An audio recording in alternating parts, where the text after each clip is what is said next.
1 Corinthians 15 verse 10. But by the grace of God I am what I am.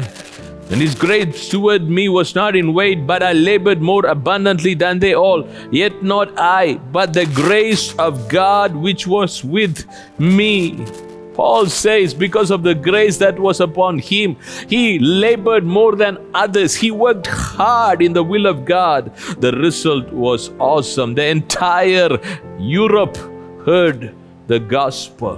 And I want to tell you that when you make the choice of stepping out of your comfort zone and doing the will of God, God is going to reward you. Hebrews chapter 10, when you read verse 36, when you are in the will of God, God will give you His promises. His promises will come to pass in your life. In the end, I want to give you the conclusion. It's important that God wants you to be single-minded, and single-mindedness is not something that comes casually. It is a choice.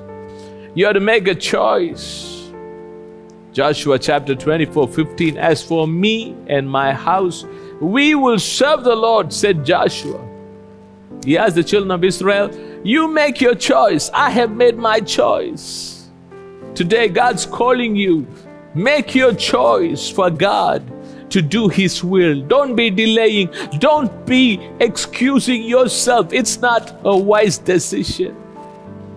Luke chapter 10 verse 42. Martha worried about many things. Mary chose the good part. She received the reward. Being single-mindedness like Paul. Paul said, one thing I do, I leave up the things that are behind, forgetting those things, reaching for the things that are ahead. Paul was determined in his race. And I want you to ask God today in Psalm 86 verse 11, give me an undivided heart. Give me a single-minded heart. Only God can do that if you will surrender. You might say, I want to be willing, but I'm not able to be willing.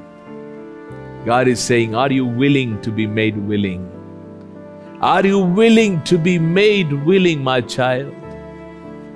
If you are willing to be made willing, Psalm 86:11 is yours. Ask Him, give me an undivided heart. And God is able to give you that single-mindedness, that you won't please people, you will become a God pleaser. That you won't worry about your needs and your situation. You will have faith in the promise of God because He's a promise keeper.